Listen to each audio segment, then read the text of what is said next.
Time on our side till the stars align. Are the goddesses for us, or do they laugh in our faces? These questions I can't answer tonight, or any other night of my life, without faith to light my way through the darkness and strife.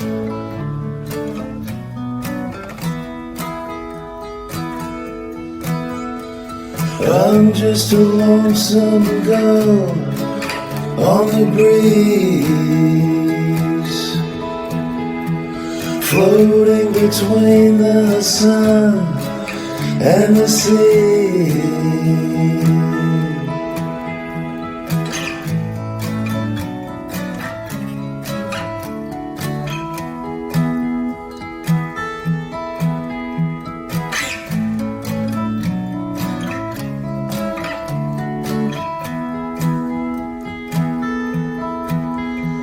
Silence your loose tongue, don't feed the demons.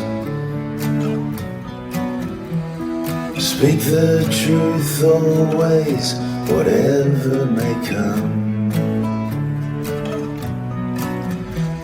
Surrender your soul to the great beyond. Humble yourself before the Lord above. Believe in the light that will save you tonight.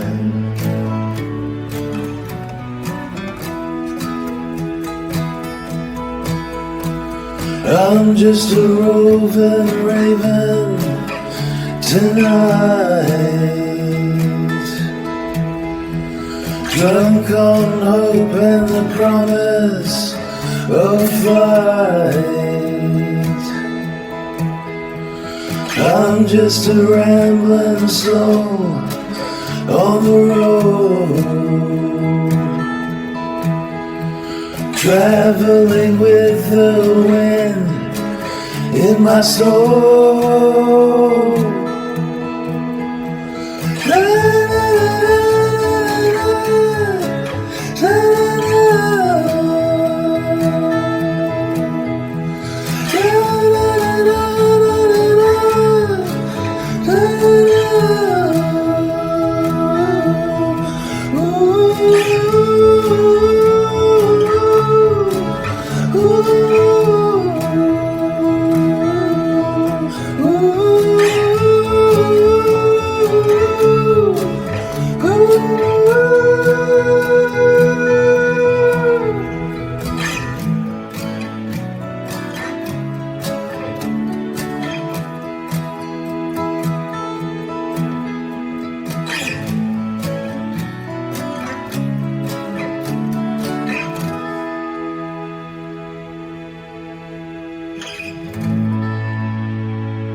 That was the amazing Ben Antonitis when he was with Culture. I think he's still talking about that, but we're going to move right on to our guest now and welcome in Eden. Hi, Eden. How you doing? Good. How are you? I just want to show a quick picture straight up. This is the picture we're using for the profile. This is how you used to look. Tell us, who were you? What were you doing before you'd even heard of the word COVID? I know I start with this question a lot, but it's just to get some real interest. Who were you before you'd even heard of it? Well, I was working full time. I was always very busy doing something, usually something fairly active, like, you know, one day it might be going for a skate, the other day it might be going for a surf, might be playing basketball one day. Like, it was always just something active. So you were very fit then? Yeah, I was. I was an aerialist at the time, so I was doing that quite a few days a week, and I had my own What's rig an aerialist? The easiest way for me to describe it to people is the specific one I did was called aerial hoop. You basically just do like acrobatic type moves, I suppose, Oh, wow. like circus. A Yeah, lot of yeah. circus people use it in their acts. Yeah, like it requires a lot of strength and flexibility too. Two things I don't have anymore. Mhm. And what But was your yeah, job? well, I was a nurse. I'm still technically a nurse, but I'm not working at the moment. I haven't been working for about 2 years now. What attracted you to Um, nursing? What did you want to become a nurse for? so initially, I wanted to actually do forensic science, and then I Oh, yeah. saw like an advertisement for nursing somewhere, and I thought, oh, actually, it might be cool to add the two together, forensic nursing. Um, so I wanted to do that. And then once I finished studying nursing and started working at the hospital, I realized like, I think this is what I was meant to do. So I Okay. just stuck with that and I didn't go further. But yeah. What did you enjoy about it? Uh, well, I know the cliche thing to say is caring about people, but It's not cliche. It's also, the it's the it's the yeah, major like attraction. interacting with people from all different walks of life, pretty much, helping them in like their biggest moment of need. They Mm. hearing their stories, their backgrounds, like all of that. It was just, yeah, it really was a job that I really enjoyed and didn't see myself doing anything different. How long were you how long were you a nurse for before this all happened? I've been a nurse roughly now for about 10 years, so I'd say Okay. around the 8 year mark or so. Yeah. Yeah. So then we get to COVID. And did you work through the pandemic section of that before they had a vaccine? Yes, I was actively working at the time. I just reduced the days and hours that I was doing per week. Were you frightened then of realizing you were a frontline worker in the pandemic? No, not at all. I didn't have a fear about it at all. I wasn't like, there's always something new that comes out or something, like it's just something you kind of have to work with, right? So yeah, I had no fear. I noticed a lot of people around me seem to have a lot of fear. And I remember thinking at the time, like, they're acting like this is like some kind of zombie apocalypse or something. Like it's I can see how the fear definitely caught on. But Yeah. yeah, personally, I wasn't, yeah, worried about it at the time. And then the vaccines came out, and obviously they asked you to take it, or it was mandated. Yeah, so initially it was a choice, and then just suddenly one day it wasn't anymore. And yeah, basically got told if I didn't have it or if I didn't book in to have it by the end of my shift that day, that I would have to start looking for a new job and it wouldn't be in nursing.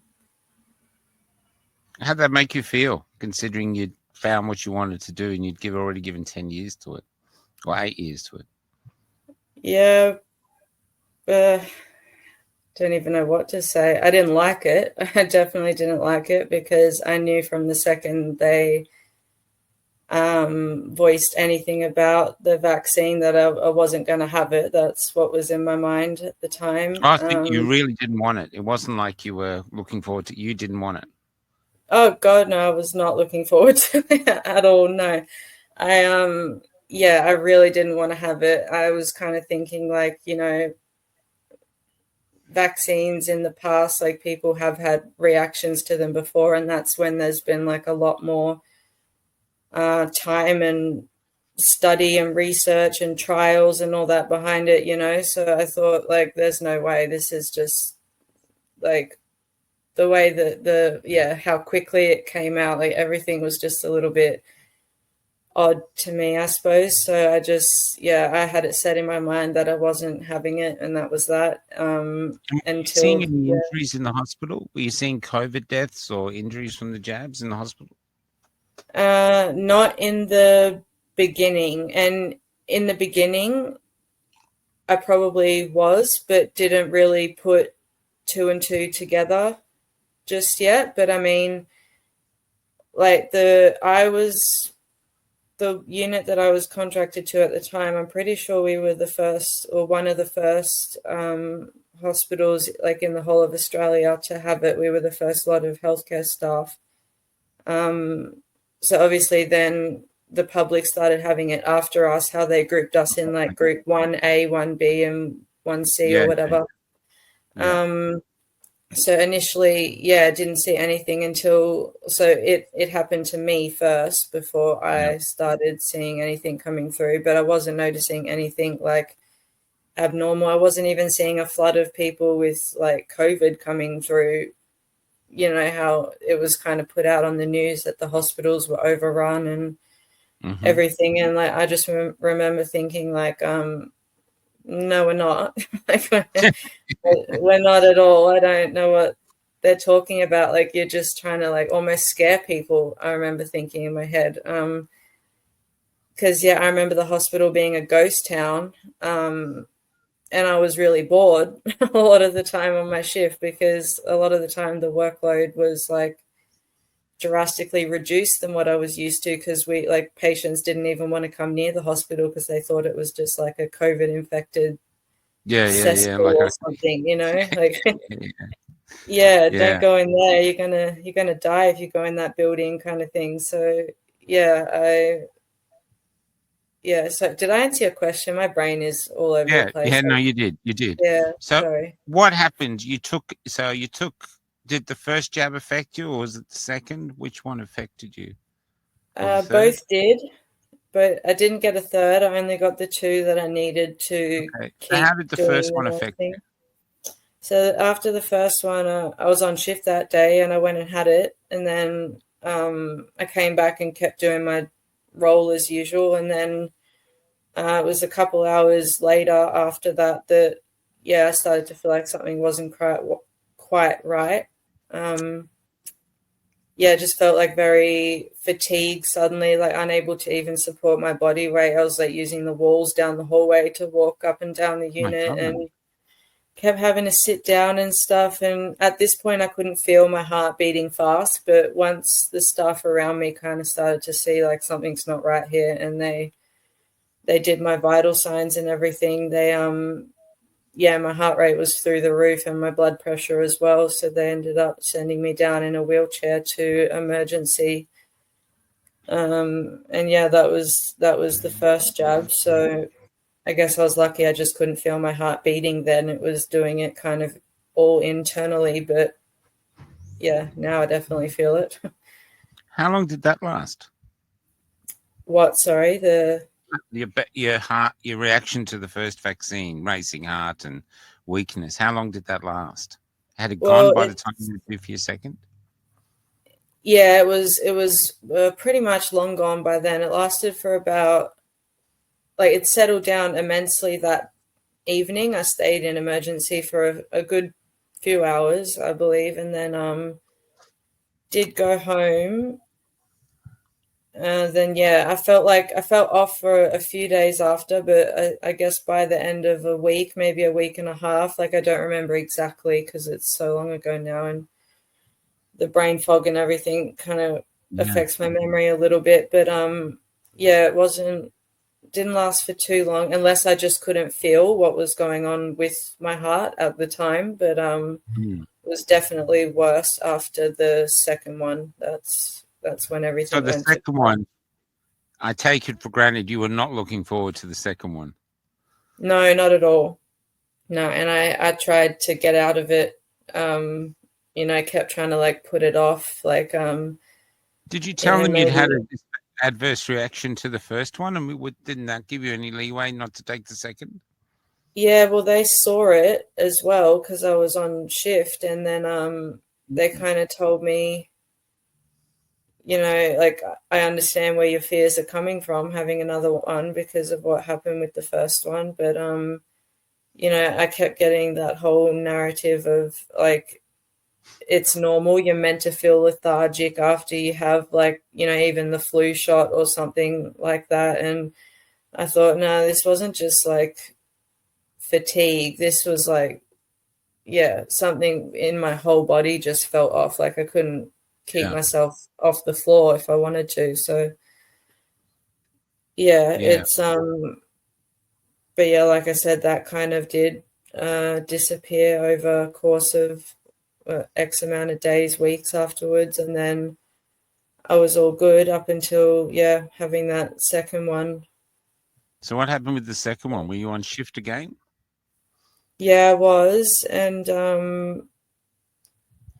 it was like I think it was in the middle of my shift. Again, I can't remember exactly, but it was during my shift, and I went and had it, and this time I didn't come back to the unit because I think I had the reaction. It started maybe 20, 25 minutes after the second one. So then I was taken from like the little waiting bay where they make you wait to see if you're going to have an anaphylactic reaction or something like that. Yeah. Taken into another room to lay down on a bed. And then,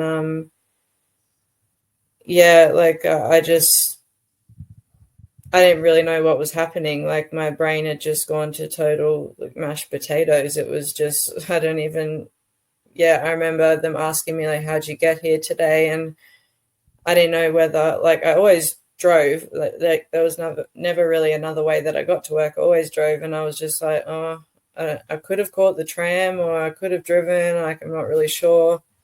But a lot of that's a blur. A lot of it's a blur until we fast forward down to when I was actually in the emergency department, and then I remember being quite what do you call it, aggressive toward the staff, like really, and that's not really how you want to behave in your workplace. So I don't really know where that came from. I just couldn't think straight, couldn't. So it was out of character for you? Yeah, very out of character. It wasn't like obviously we can all get angry over something, but this was like full on aggression, like to the point where they like alerted security to stand kind of around my bed. Oh, my And Lord. yeah, You think very maybe you were a bit mortifying. pissed off because you knew something was going to happen and now here you were? Yeah, I was a bit annoyed because I think I remember saying that to them too. Like, I told you guys I didn't want to have it, even though like it wasn't them that I told, the people that were around me at the time. But yeah, I was quite angry, and then I just remember trying to get myself home. And then the second one, the timeline of events is really blurry. Like, I'm Yeah, worried yeah. that I Were you wouldn't able to say drive it home? correctly.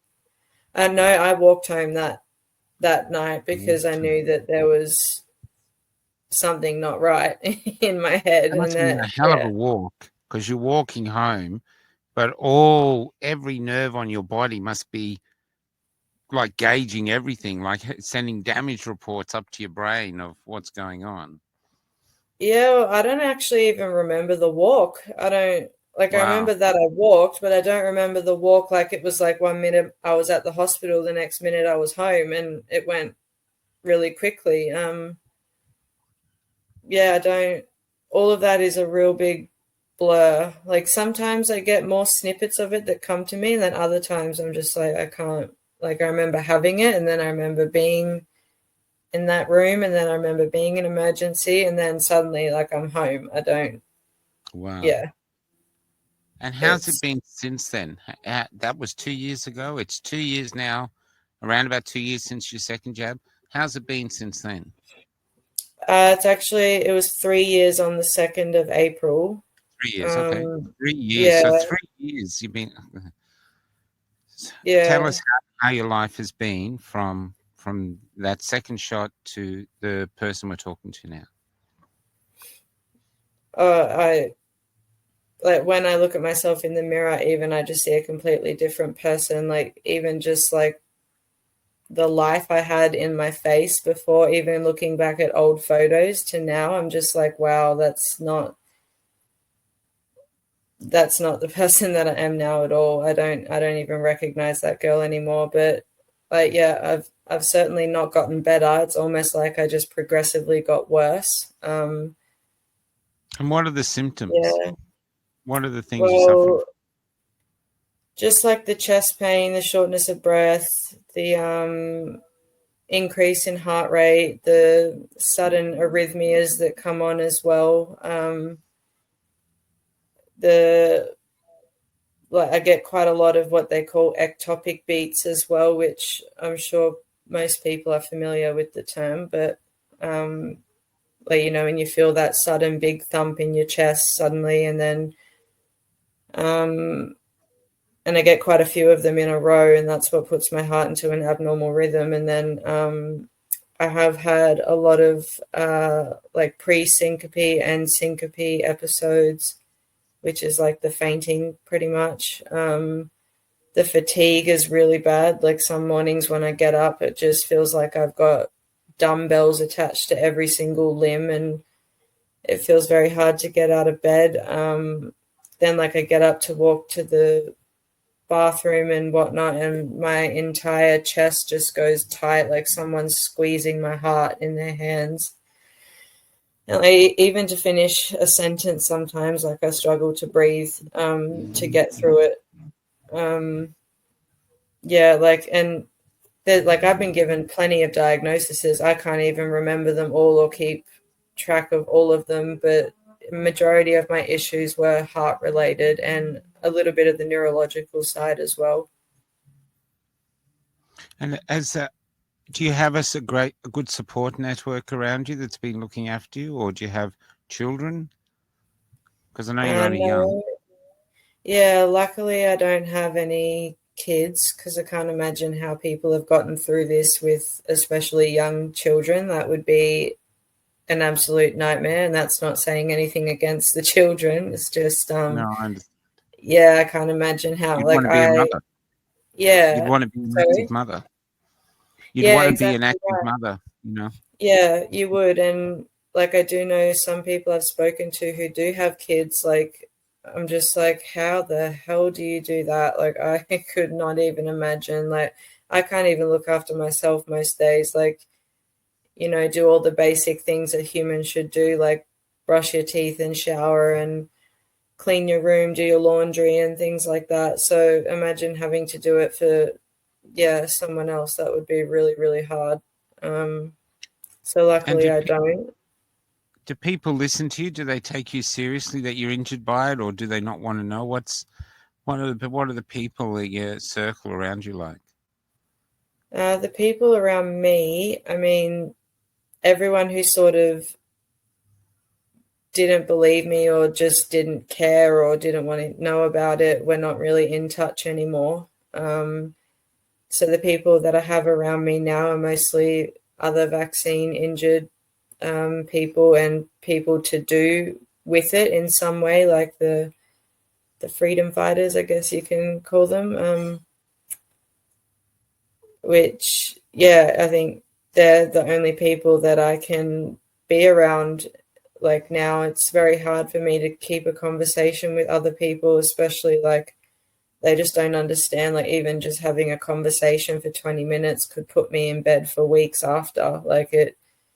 And a lot of friends that I had back then didn't understand that. So when I started to decline coffee dates and, going to lunch with friends, going over to their house or something like that, eventually they just stop inviting you. So it's, the vaccine injured I've got around me are very supportive, but apart from them, I've not really got much support at all. Even people that know that it's happening, if they're not in your shoes, they can't really, I guess, understand to the full extent. So, that's been a tricky part for sure. How about the listening to the media and politicians? Like the Prime Minister is yet to acknowledge anyone's been injured or hurt. Often they're all saying it's safe. They sort of condescendingly attack Senator Rennick and others if they bring vaccine injured people up. How does that make you feel? Oh, very angry, because I know if it happened to someone in their family, I'm sure it would be a very different story, or who knows, kept quiet and then they'd get treatment in some way. But we've kind of just been left to rot on the side here, kind of thing. So yeah, when people like I'm appreciative we even have people like Senator Rennick and all the other Mm. ones out there who are trying to stand up and be a voice for all of us. But yeah, like without them, where would we be? Like we haven't gotten very far, and that is with them. So it's like imagine without them, where would we be? So it is very yeah, people like that is what keeps me hanging on though, I guess. It's Have you had any compensation, or is they're all raving now about how much compensation is being paid out? Have you had any compensation come your way from the government?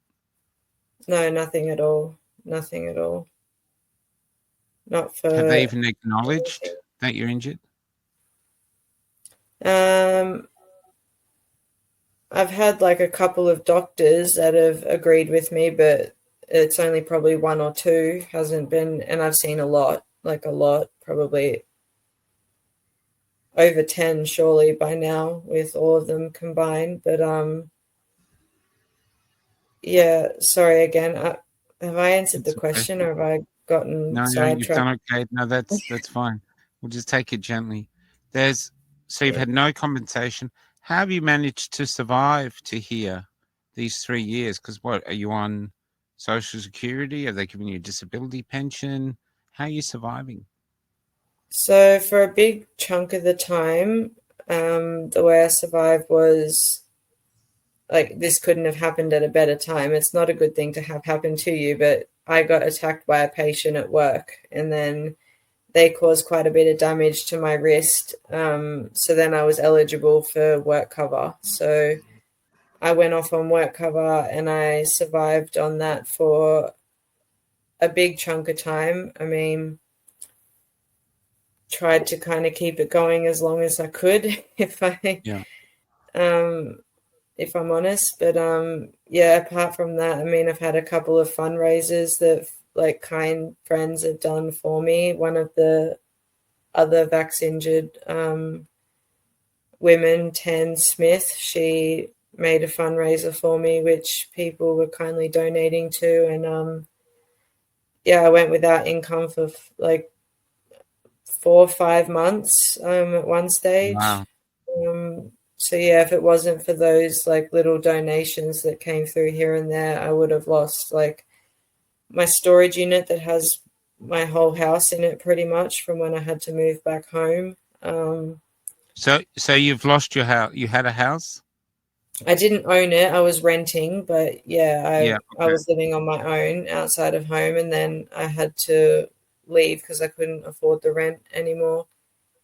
Um, but yeah, no compensation, just survived on the work cover for a little bit. And then when that stopped, that's when, yeah, things got incredibly hard. But surely this is a work cover injury. I mean, you had to take it. They said you couldn't keep your job unless you took it. So you took it to keep your job. You're injured. Surely that's a classic work cover issue. Yeah, you'd think so. But You would. yeah, I Yeah. asked the, like, because when it came time for them to close my claim for work cover and I went back to work, I think I lasted 1 3 hour shift and like I was feeling like I was going to pass out. I couldn't breathe. Like even just walking from my car over to the hospital from the car park, it was, yeah, I think I had like 2 or 3 pit stops along the way. Like it just, um, where was I going with this? Sorry, I've lost track of the question Oh, we're again. just talking about work cover and how once you lost your finances, you went back to do a shift and you couldn't do it. Yeah, and then I asked that work cover case manager. I said I might need to make a claim for the vaccine injury side of things,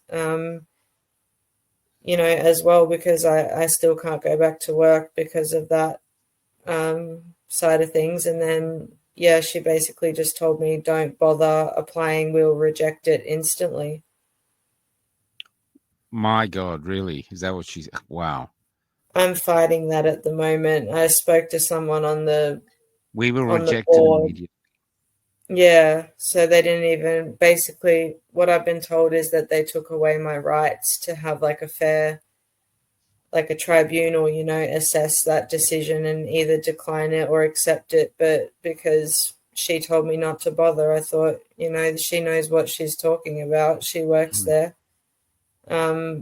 But, I should know better by now, and I should be questioning everything pretty much that people tell me. So I probably should Yeah. have just gone against what she said and done it anyway. But then when I did speak to my lawyer, she also told me that I wouldn't bother doing it and that she wasn't willing to take on my case for the vaccine damage as well, because I kind of wanted to merge the case with the attack from the patient and the damage that the vaccine has done into one sort of case, so that because it was done by the same person, the negligence has come from the employer at the end of the day. So, but yeah, she wasn't willing to take it on. And she said, now that you've told me that, it's probably going to affect your other case that you have going with your hand now.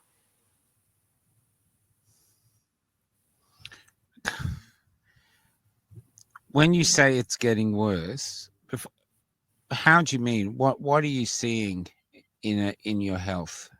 You feel that your health is declining still? Yeah, because I mean, once upon a time, like I was vaccine injured and still working, and then like slowly I had to cut back the amount of days I was doing a week, and then it started to become that the length of the shift was too long, so I had to try and cut those back down as short as I can. So I got them down to 6 hours, and I think I was just doing 2 days a week. And then like just slowly I've become someone who's just bedbound, and not like the only time I get out of bed is to go to medical appointments. So you spend And your life in bed. yeah, every single day, unless I've got a medical appointment that can't be done via telehealth. I'm in this exact area I'm in right now with my pillows and my. It's just, yeah, it's no life to live. It's really not. It's, yeah, this isn't the life I picture for myself. That's for sure. And I yeah, I miss what I was able to do before, and I wish I took my health. Like I wish I didn't take it for granted. That's something that's so important. And I guess that old saying that you don't know what you've lost until it's gone. Well, yeah, I got a big slap in the face with that. So I'm definitely aware now of how important it is to have your health. And take it as a nurse, you've tried everything, all the things that have been suggested you could take, the protocols and stuff. Yeah, in the beginning, I went pretty hardcore with them and tried pretty much everything. I mean, there's things like HBOT, obviously, that I can't afford to do, so I haven't done it. I mean, I did one session of it, and that was all I was able to do, and that wasn't even like the clinical grade one. It was just a sports version, because I have seen people who have become 90% better again by doing just like 20 to 40 HBOT sessions, but at $250 a pop, you can't really afford What's a HBOT session? I don't know what the that is. hyperbaric oxygen chamber. Oh, yes, yes, yes. Yeah, HBOT, sorry, is just like the short Yeah, I way of understand. saying it. I'm lazy now. It's I what the shortened footballers will everything. do and stuff like this. Yeah. Yeah, yeah. Yeah, if they had an injury or something, they'd most likely go and sit in one of those a few And did times you a have a week. And partner before all this happened where yeah, I did. But we separated a couple months after I had it. yeah. Yeah. And who are you living with now? You're just living with your parents or a relative or something? You don't Yeah, have to say if you don't want to. just my mum and my sister pretty much, but we're all like roommates really. We don't really, sit at the family dinner table or anything together, so it's just like yeah, but I mean, I'm just grateful I've still got a roof over my head, I know a lot of people that had to live in tents and stuff for losing their Yeah. jobs for refusing to get it. So, I mean, even though I lost a lot, I mean, other people have as well. So I can't be too, what do you call it, upset, I guess, about that. I mean, I'm not the No, only one. hey, it's outrageous what's happened. It's one, it's outrageous that it's happened. Two, it's outrageous you're getting no help. I mean, you know, you've 8 years of a nurse working to save us in our hour of need. Here's your hour of need. And where are the people that told you it was safe and effective and told you to get it? They're nowhere. You know what I mean? Yeah, So it is outrageous. And I do feel it because I've interviewed other people in certain situations. All of them feel like they've just been forgotten about. Oh, we don't want to know you.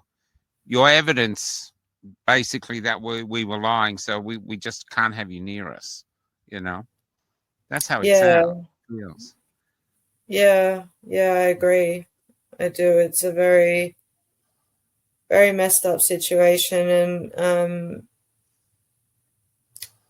yeah, I mean, I just wish I had have like kind of spoken up sooner, you know. I mean, but I mean, I haven't been working for a long time now for a huge chunk of this whole thing. I haven't been working anyway, but and that's the only reason I got it was to stay in nursing so I could help people that are in my position and give them that ear that they never got, you know? Like I feel like if we don't have doctors and nurses who are awake to this kind of stuff, then that's not good news for the public.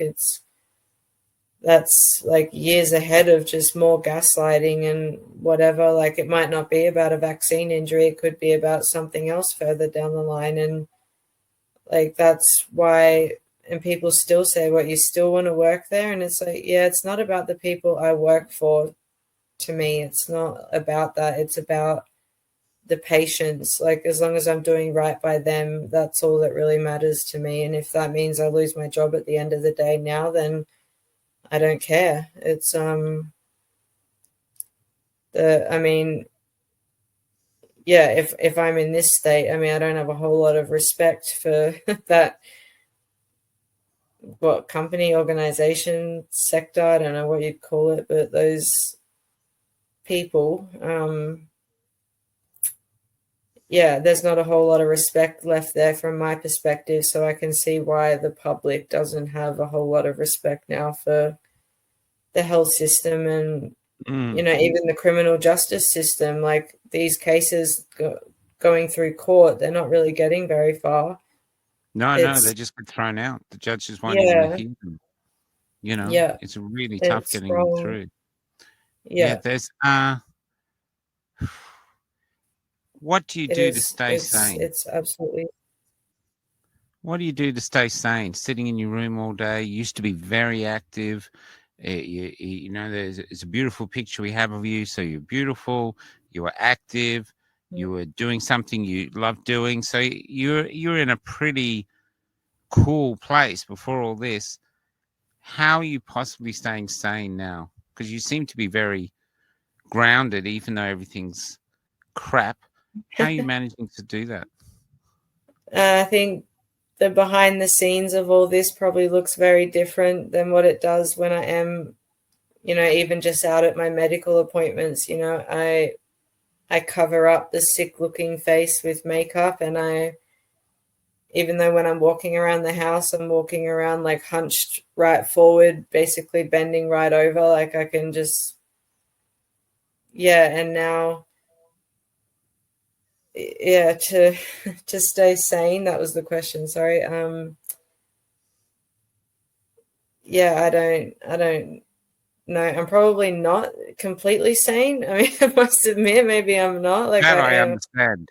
If you said Yeah, that, you know, I have my days where I really do lose my shit. I just, and I'm angry and I'm depressed and I'm like, I can't stop crying and I want to break things. Like I'm so angry all the time, like when I can't fall asleep at nighttime because my heart's going flippy floppy and, you know, going too fast and too slow. And like, especially being someone that worked in a cardiac unit previously, like I get scared when those kind of things happen, as I would if it was Yeah. happening to one of my patients. So Yeah.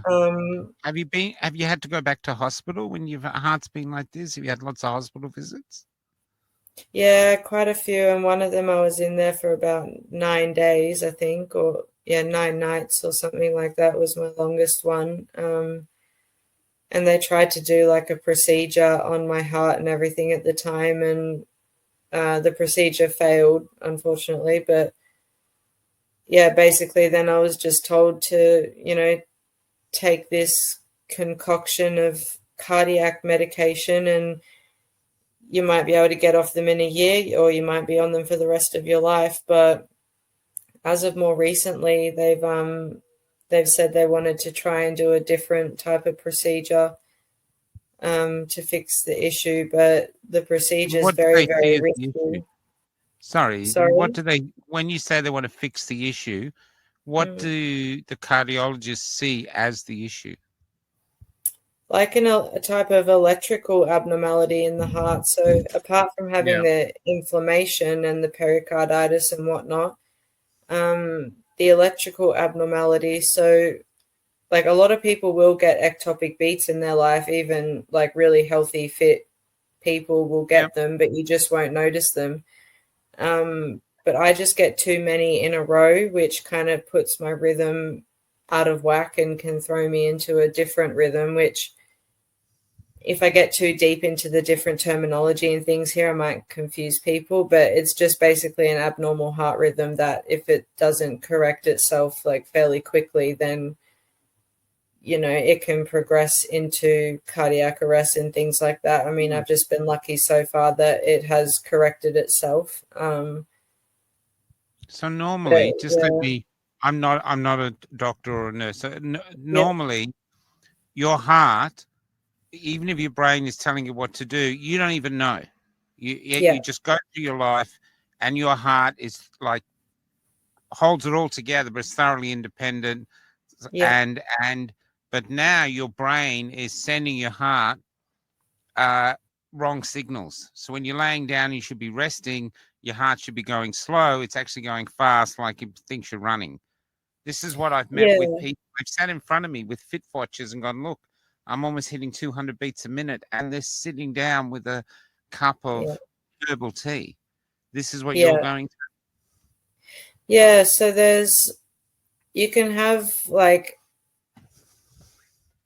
abnormalities in the brain that can affect your heart as well. And then you can have obviously the actual electrical system that sends signals through the heart to make the heart contract. You can have the issues there as well. So like the dysautonomia side of things, like the POTS and everything like that is usually Yeah. a neurological issue, but it affects And mostly so the heart. POTS, just POTS is if you stand up and your blood pressure doesn't get enough blood to your brain to say we're standing up, you can get dizzy and stuff like that. So is that Yeah, right so about yeah, it's your heart rate will increase to compensate for the low blood pressure. And Mm. not everyone with POTS will faint. A lot of people can kind of recover from it if they get back into like a laying down position. But yeah, some people can stand up and faint. So that side of things does majority of that comes from the brain. It's actually like most people think it's a heart problem, but it's actually a neurological issue.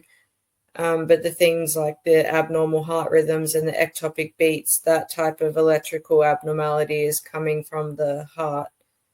So normally what they do is there's a number of things you can do, I guess, to correct it. But what they want to do with me specifically is perform some type of ablation surgery. But they said the reason why it's different or riskier is because of the place within the heart that they need to ablate, so burn off pretty much. Which, yeah, like the doctor told me while he was telling me all this, he said 2 days ago, like we just lost someone at John Flynn for doing this exact procedure. So it's something you really have to think about. And so straight away, it God. kind of put me off trusting anything about that because a lot of people have come out of it like needing pacemakers and internal defibrillators and things just to continue on with life. And like, I don't know. I haven't really decided yet if I want to put that type of risk on myself or if I want to keep living the life that I'm living now. Like that's a pretty hard decision. So Can I ask you yeah, a question, yeah, Eden? yeah, You've been 10 years, 8 years as a nurse, as an active nurse, 10 years as a nurse. Now, a nurse is a very giving profession. So you're giving to society. You get paid for it, but you're training and you're helping us in our hour of need. So, do you feel now that society has just basically left you behind and moved on, and now yeah. everyone's saying everything's fine, and you've just been left, discarded, abandoned? 150%.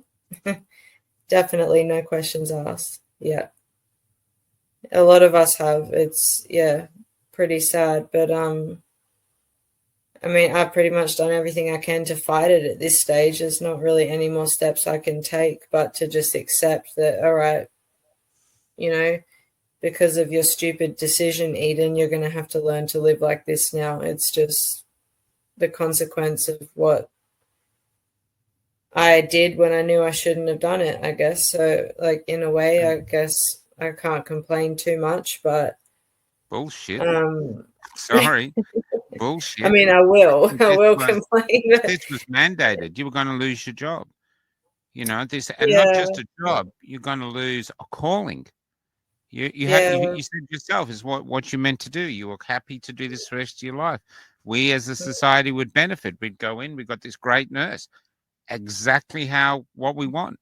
We want a great nurse who's going to be there, fun and down to earth, and keep us basically grounded in when we're frightened that we might pass away. So yeah, you've got an absolute right to complain. I'm sorry. And the other thing too, I mean, other things that would drive me mad is that big pharma, they're making trillions or billions, and you can't even get a snippet of that. The amount of money yeah. that you would require to get yourself better or have a better life or get you set up, it wouldn't even make a dent in their profit. Oh, But exactly. no, they're absolutely, you can't do anything about it. You can't even sue them. Nope. I mean, it would be very rare to find a solicitor willing to take that role on. It really would. I Absolutely. know there's been a couple, I think, There's here and one out there. there. We know a few. If we want Yeah. out there, this is Amber Drake. We had Amber Drake on. Her husband passed away by it too. It's the thing. Can I ask you another question? This is a quite unusual question, but it's two parts. One, do you sleep much? Overall, I'm going to say no. Like, I get the odd good night, but yeah, most nights, no.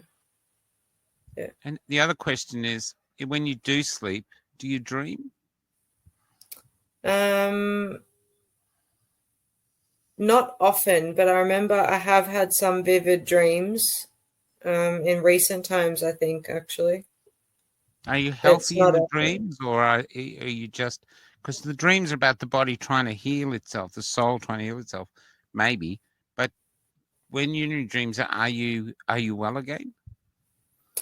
Yeah, I think my dreams have been like of me doing something. Like, they were very odd and very vivid. I remember that, but yeah, I'm pretty sure I was. But then on the other hand, I have had some quite depressing dreams as well, I suppose. I guess it's what's running through your brain before you go to bed, I guess, that has a bit of a role in that too. But I mean, the only time I can truly say that I'm happy in life at the moment is when I'm sleeping, and I always look forward to going to sleep. Like, most days I keep checking the clock thinking like, oh, it's only 2 p.m. I at least have to wait 6 hours before it's a reasonable time to try and go to sleep. And then I wake up, and if I wake up too early in the morning, it's kind of like, damn it, now I've got to stay awake for even more hours. And, like, I just don't want to be. I think it sounds bad if I say I don't want to be conscious, but not in a way where like I would drug myself or something, like in a way where I just want to sleep as much as I can pretty much. And the fact that I can't, it's very frustrating. But yeah, that's... If the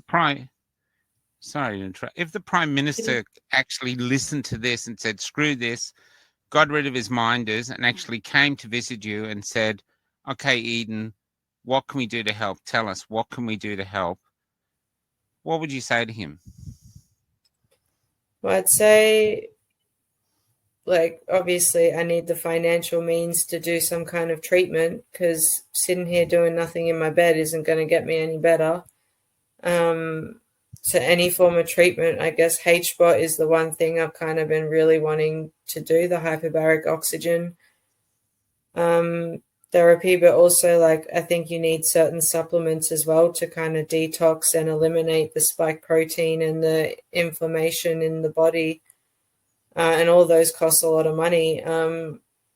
If I did point the camera around my room right now, I think everyone who saw this would not think that, oh, like, how is she living like that? Like, it's disgusting. And before, I was someone that always needed everything put away in its place. And, you know, I see one little smudge on my kitchen counter, I go up, spray it down, wipe the whole thing down. Like, I was super clean, like really organized. And now I look around the room and, like, I would tell him I want someone to come and help me put my clothes away and to, you know, just put, like, I can't stand looking at this place. Honestly, I can't. Like, it's just getting to the point where I'm just like, yeah, I don't want to be in this room. Like, that's when I'm sleeping, I don't have to think about any of it. I don't see the mess that I'm sitting in and all of that. So it's a they would jail be cell. two things. Yeah, it is. I feel like I'm a prisoner, but whereas, like, obviously I can get out and I can go and do anything I want if I wanted to and if I could, but I'm like a prisoner inside my own body, I suppose. Like, there's,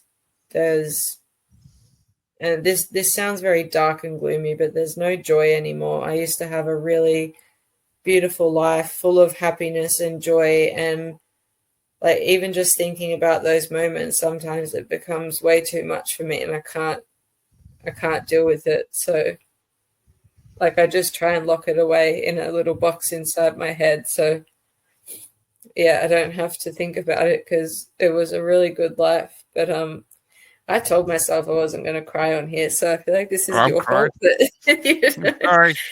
So wrong. uh, So wrong. I've just been sitting with 4 politicians who are doing a Revitalize Democracy tour, and they're just talking about how good everything is and how's this. They wouldn't even touch upon COVID. And we left to do this interview just before question time, so I'm very interested to see what the questions were. But they have everything's hunky-dory. Just a few diversity issues. They don't have enough diversity in Parliament.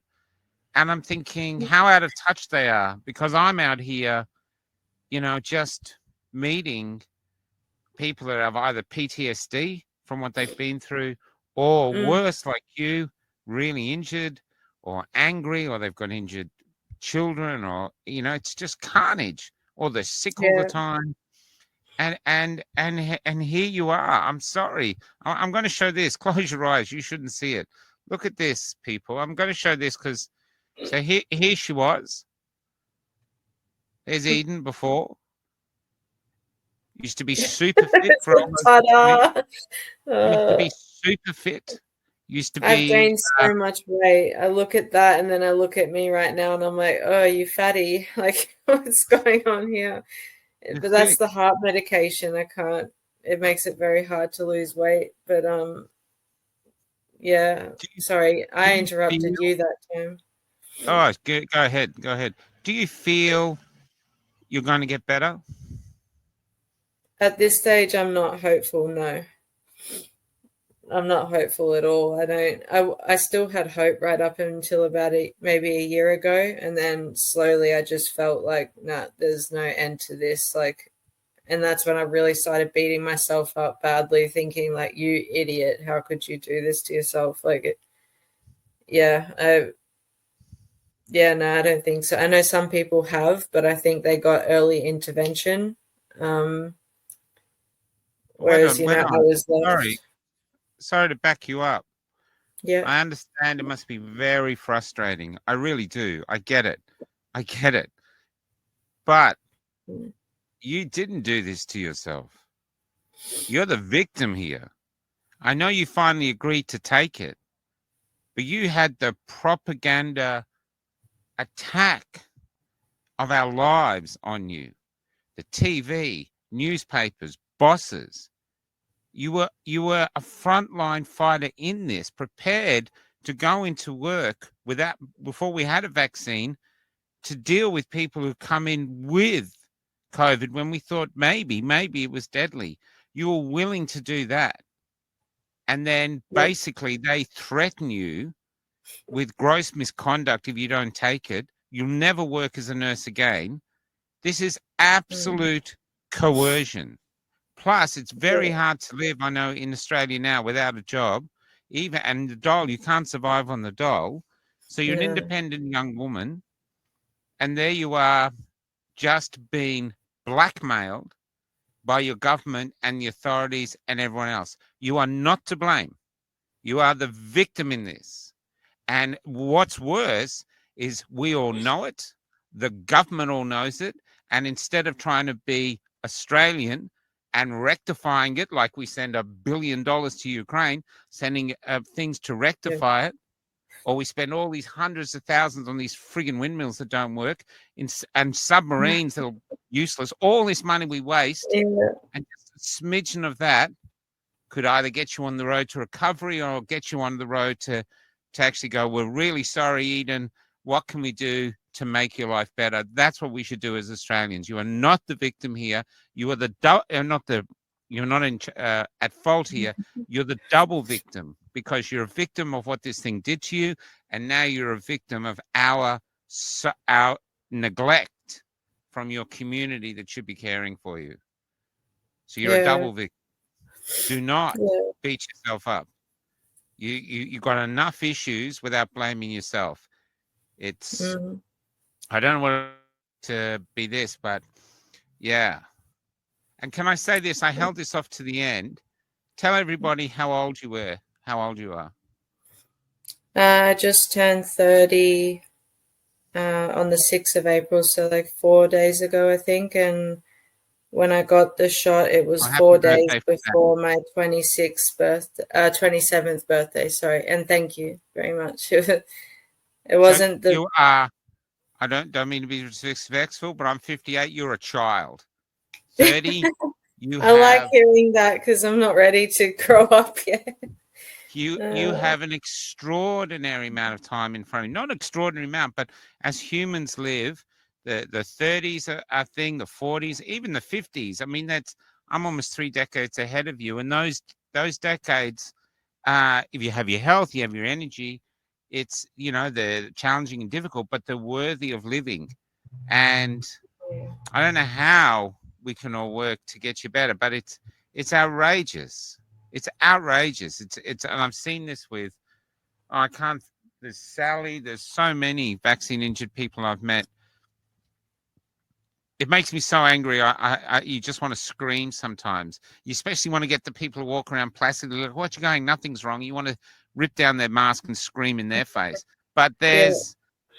but moving forward, is there anything else? How about and I don't want to do this to you really, but how about meditation, spirituality? How's that going for you? Have you still have faith in it, or did you ever have faith?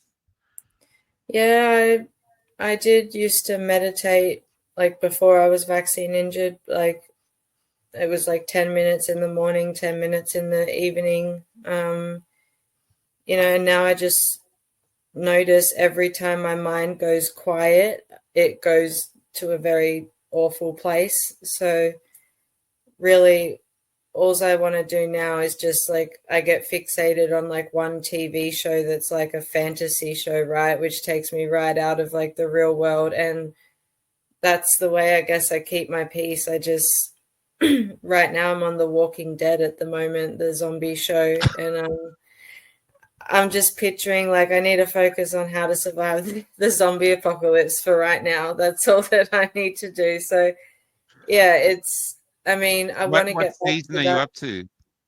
I've watched it for the third time now. I'm up to season 10 for the third time. So Oh, you've watched The Walking Dead 3 times. yeah, this is the third, and I'm up to season 10. Plus, I've watched all the spin-off shows too. So you'll be surprised at how much you can get through when you're in bed all the time. Yeah, I mean, I do other little things like word search and stuff as well to try and keep like my brain active and stuff. And but yeah, I've done some Lego as well, I suppose. Like I do sound like a child. Oh. How about But yeah, jigsaws? yeah, it's kind of hard to do that in the bed. I could do smaller ones for sure, Yeah. but the bigger ones, it's a bit like what I've got the laptop on now is a little uh uh Can I ask you table another question? thing. Yeah, Yeah, like a thing. yeah, You're from the Gold Coast area. If there were people in the Gold Coast area just wanted to come round and bring you stuff, we'll get them to contact us first, and then we'll send you their details through. Would you be open to that, or open to just because people might actually want to help? They just don't know you're in need because they take for granted the state will yeah, look after you. There's a lot of people would want to yeah, help. Like even yeah. if there's a Well, football team out there, there's a footy team out there. You guys put your footy team people into those hyperbaric chambers all the time. If you're not yeah, using it, why don't you open it to Eden and get around and make a big thing of it? Look, we're helping this young nurse who's been injured by the vaccine. A football team, it's great propaganda for a football team to say we're giving yeah, back to the community. Would you be open for yeah, that? yeah, definitely. Like I do have a fundraiser open at the moment, but like it doesn't even need to be money to help support me. I mean, I used to be someone that just kept saying like no, no, no, no, I don't need it. I can do it on my own because that was the person I was before. I didn't need anyone to help me do anything. I got through my whole life on my own. I can do, I felt like I could do absolutely anything on my own. And so asking for help was something I really had to overcome. And a lot of the vax injured girls that I have around me, males too, actually, I speak to quite a few of both, and just told me like you have to get rid of this stubborn side to you or you're not going to get anywhere. Like if you had have accepted this help, you would have been able to, pay for your car registration or something like that. So yeah, whilst I still don't like doing it and it doesn't sit right with me, if people are willing to come and help me or even like, take me out somewhere for the day, like that's even helpful. I mean, That's what I was thinking. Just get you out of the yeah, house. there's a lot of different things that people can do without having to donate to a fund, but I do have one of them available as well if people are far away, and feel like they can't do much, but there is that If opportunity you went available. you, if you went you, but you Mm-hmm. knew of you, would you help you? Does that make sense? Yeah, I think so. In the beginning, my brain was kind of like, "What if I wasn't Well, me?" if it Now I get wasn't it. me, but Yeah. you knew that you were in your situation, would the old you help this you now? So the old you when you were healthy, so if you heard about you, would you go, oh, I can help her? Would you help? Oh, 100%. Well, the reason I'm Yeah, asking is that's the person I was. Mm, if you would help, that's a form of love. But love is give and take, including yeah, community love. And you've been yeah, giving as a nurse, and you would give. And a part of love, which can be the harder bit for someone, an independent person like you, is taking. And there's okay. people out there that want to help. We have to be careful with them because there's a lot of odd ones as well. But not on this Yeah, show. I But there's bet. but we can filter them Mhm. through with emails and send them through is probably the best way, and see what happens because you're not asking for you're not asking for the world. You're just asking for ways to get better. I mean, the prime minister, it'd be an enormous thing for him to do this. He would get no one can stand him. He'd make great accolades, but he can't do it because then he has to admit that there's issues with the jabs that they're trying to sell. Yeah. So he's got to go against his human nature, I believe. But but we're not trapped by that, so we can help. So if anyone out there in the Gold Coast area, anyone you can reach out to us, and we'll send you detail. We'll send we'll put you in touch with Eden and go that way and see what can happen. Yeah, I've been watching all the little, like, I've never used this before, or like I did a Zoom call, I think, once, but I'm new to this particular thing, and I've been seeing the actual comments pop up as we go, and they're all very lovely and sweet.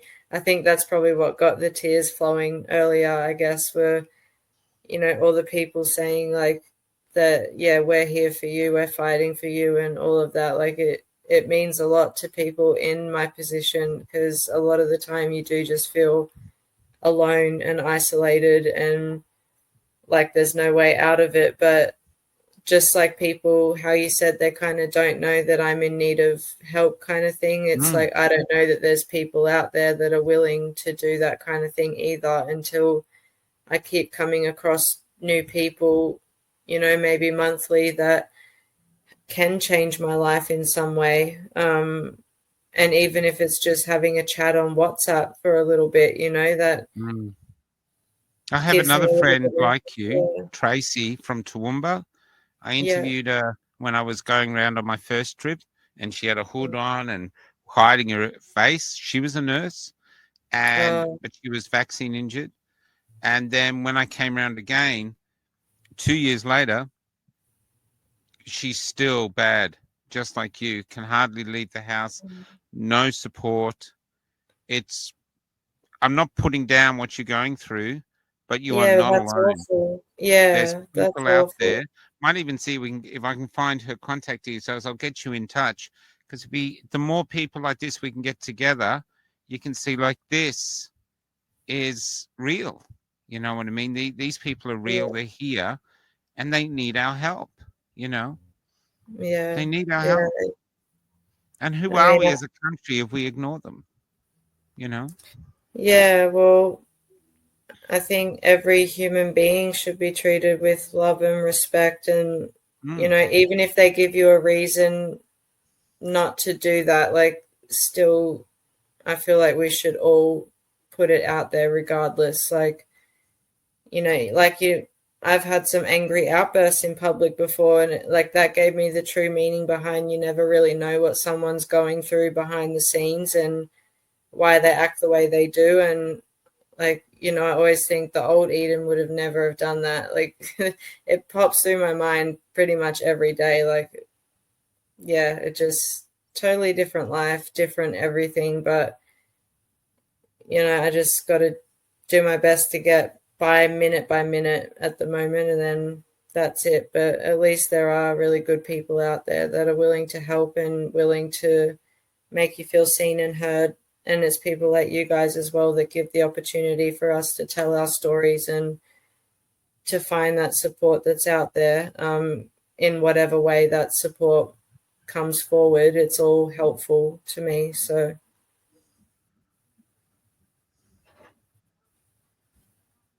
I'm so sorry, girl. It's so tough. I've seen The Walking Dead. I've seen it twice.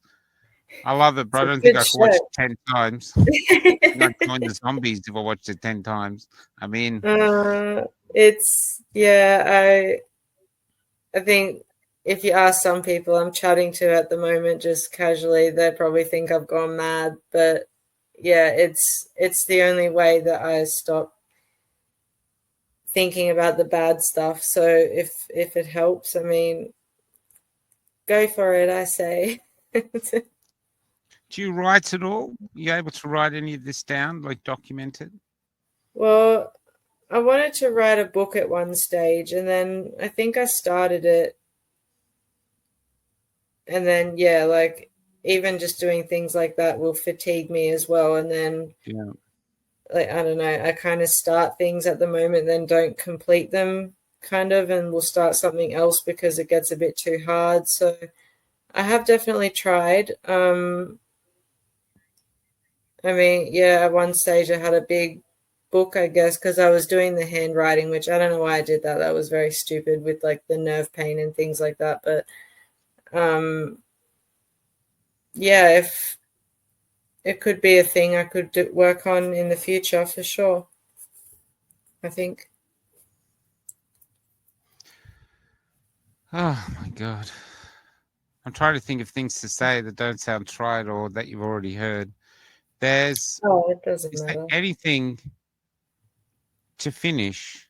Is there anything you'd like to say to those who have basically forced you to take it, and they have, and are now ignoring their responsibility to you because you're injured by it, and or even just to us as ordinary Australians out there? Is there anything you'd like to say? Well, I got a few things I'd like to say for sure to the people You that go. made me have it. That's for sure. But You can swear on the yeah, show. yeah, I was about to say, like, is this live? This is live, right? So Yeah, man, you can swear. It's cafe locked uh, out. Don't worry, we'll yeah, right past you.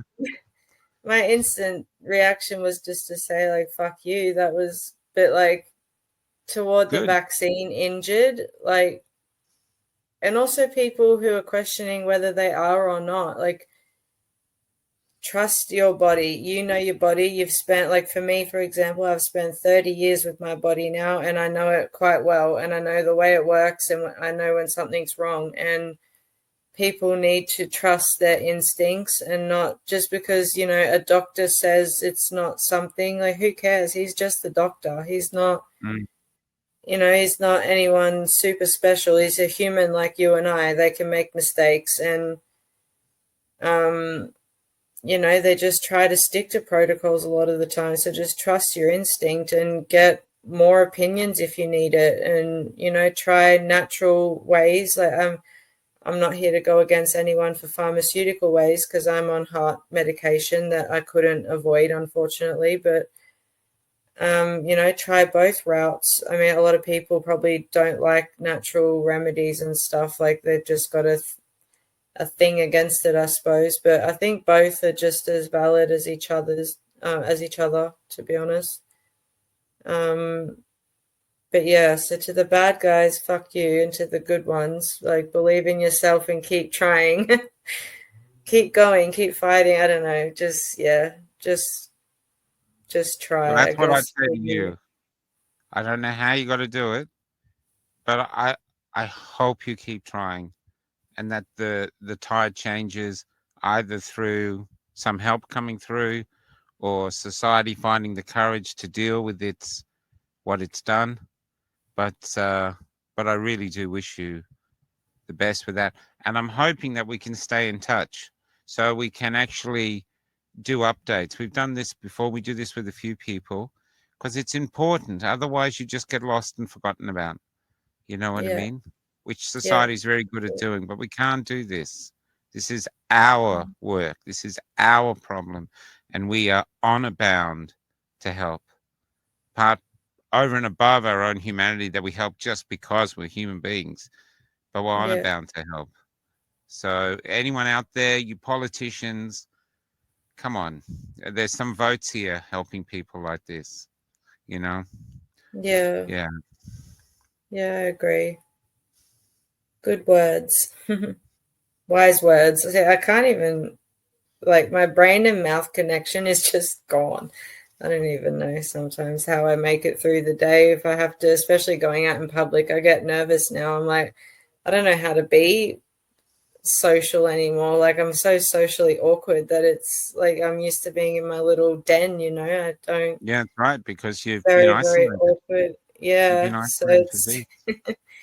I don't Yeah. talk all the time anymore like I used to with all different people and stuff. So yeah, I find even communicating now is quite difficult. But I mean, we just got through an hour and 15 minutes of it, so I think we've done good.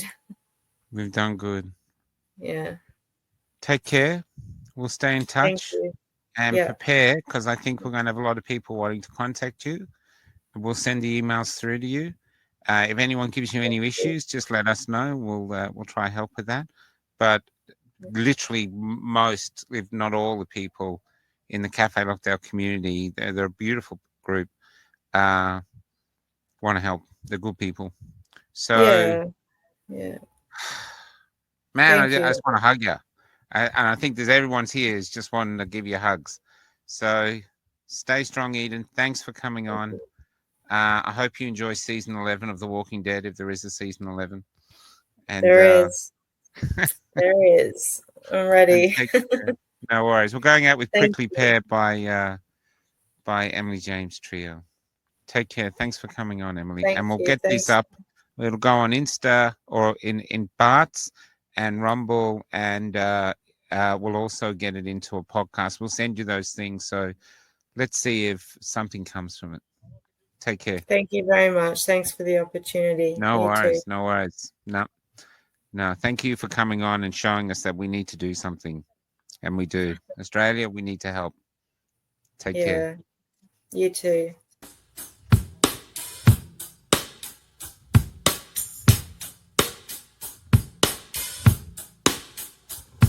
The prickling power she began as a tiny seed, drew everyone around her, her scent so soft and sweet. The plant she was desire, with promises to heal, and blossom sucking you in with her appeal. She was a tangled green beauty, but she had a trap. Once you encountered her, there was no turning back. She'd wrap herself around your arms and keep you coming for more.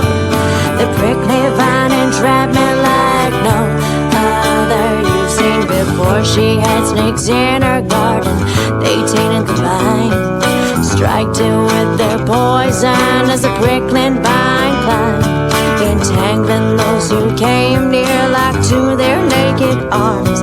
The snakes alive beneath it with intent to harm. She was a tangled green beauty, but she had a trap. Once you encountered her, there was no turning back. She'd wrap herself around your arms and keep you coming for more. The prickly vine entrapment like no other you've seen before.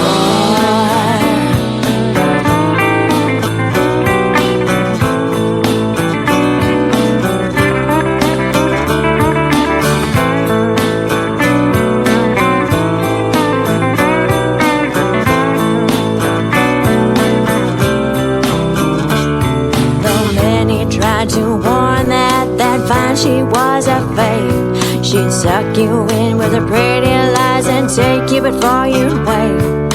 Some would tell stories and share their nasty scars. The unlucky ones were taken to the forest with the fallen's arms. She was a tangled green beauty, but she had a trap. Once you encountered her, there was no turning back. She'd wrap herself around your arms and keep you coming for more. The prickly vine